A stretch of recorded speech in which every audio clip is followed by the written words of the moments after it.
a esquerda latino-americana de modo geral, né, é o famoso governar sobre o caos, né?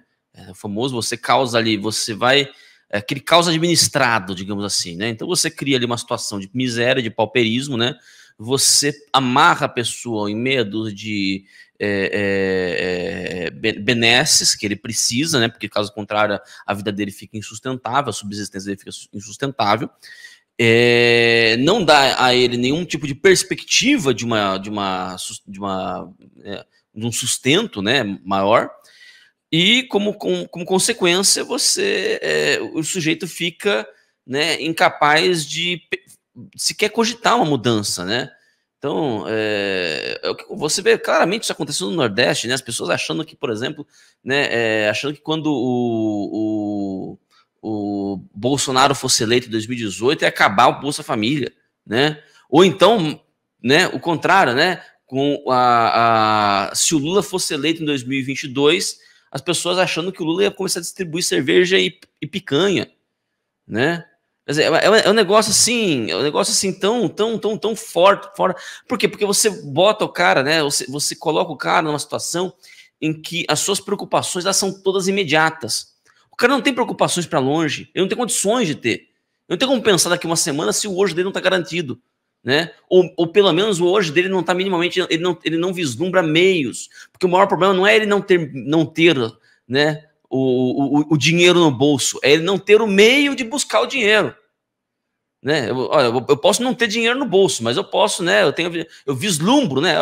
Posso ir, se for o caso, eu posso ir vender uma aguinha no semáforo, eu posso, né? Posso fazer um bico ali, então assim, ele tem, digamos assim, ele tem caminhos para ir percorrendo, né? Para ir achando, né? Para ir buscando, né? Diariamente que seja, mas ele ir buscando a sua subsistência. Então isso dá para ele uma segurança de ter a liberdade de agir, né? Dá para ele uma segurança que permite que ele tenha ali algum discernimento a mais sobre o que pode ser feito daqui uma semana, um mês, 2 meses, um ano, que seja, entendeu? Agora, numa situação que a Argentina está, o sujeito ele não tem perspectiva, ele não tem o dinheiro no bolso, como ele olha para um lado para o outro e ninguém mais tem, entendeu?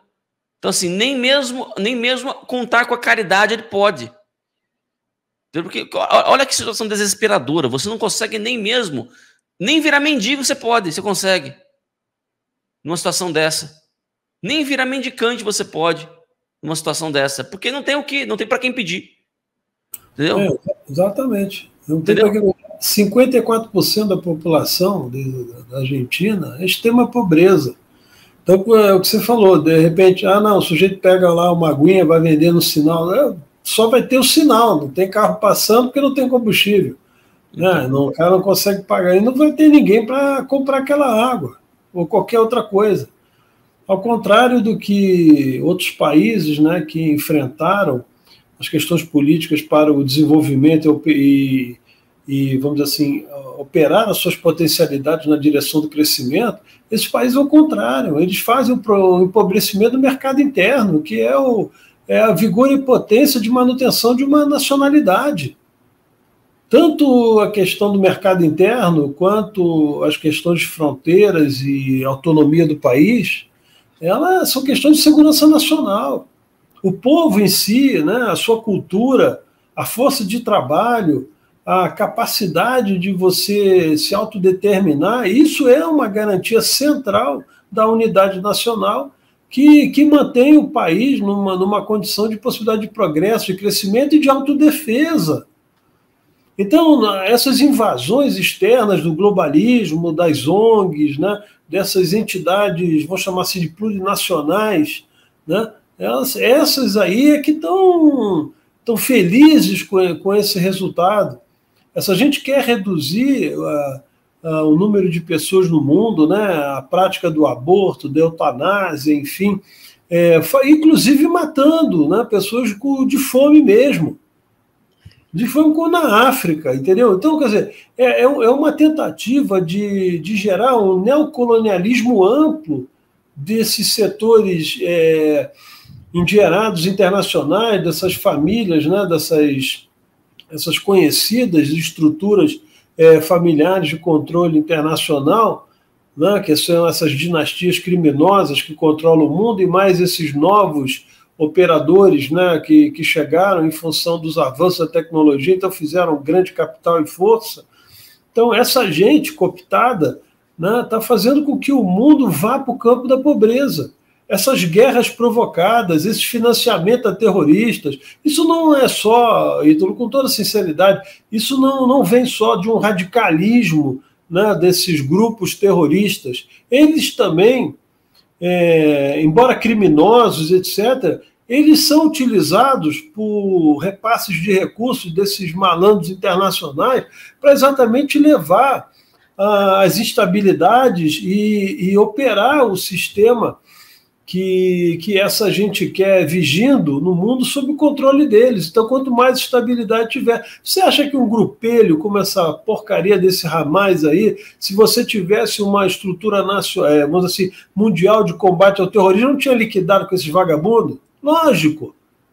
Não tem força de pressão, não tem... Eles se armaram praticamente agora, nesses últimos anos, operando aí em estreito ligação com o Irã, e também com os financiamentos aí de um conjunto de terroristas, que os Estados Unidos agora começou a travar as contas, começou a pesquisar, né, no Tesouro certas linhas de financiamento que iam para grupos do Hamas. Gente acreditando que essa gente passa fome, e aí passa como o Brasil passou, acho que 20 milhões de reais na época do Lula, de doação para essas entidades, que vão desviados exatamente para o setor terrorista.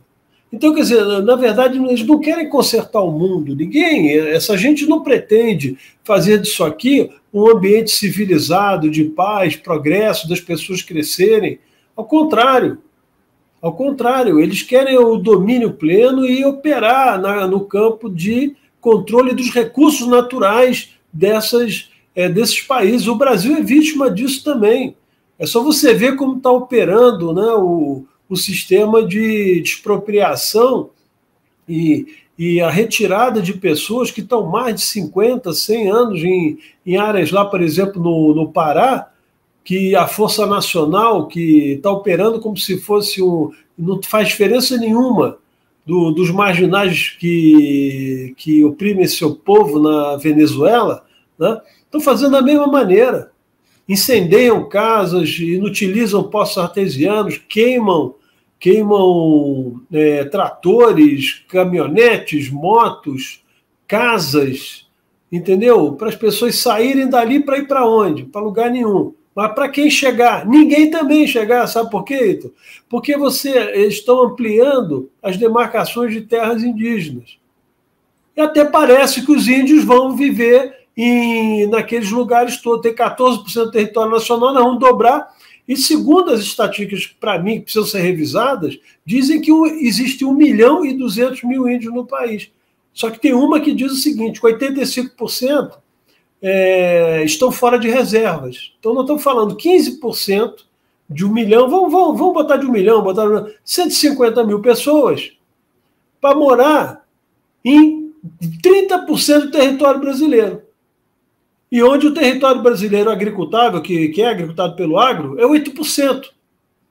Então, o que nós estamos assistindo? Exatamente, tornar os países improdutivos, não gerar crescimento, pegar esses recursos naturais e essas estruturas nacionais serem dominadas por esse grupo, né, mundial que quer exatamente, repito, né, reduzir a possibilidade de crescimento de outros países e manter sob controle próprio as riquezas do mundo. Isso é uma coisa diabólica, inominável. Entendeu? Você chamar isso de canalice é tipo assim, elogio. E nós estamos vendo isso acontecer em todos os lugares. E aí, infelizmente, um povo aprisionado, e às vezes ambições políticas demasiadas de outros, né, se juntando, favorece esse conjunto de marginais que dominam o sistema político, basicamente, da América Latina, de uma maneira geral. É só olhar Cuba, quer dizer, quem olha Cuba percebe claramente que funciona o sistema de repressão, de coação permanente e da entrega mínima de bens para as pessoas. É só isso. É o que eles querem.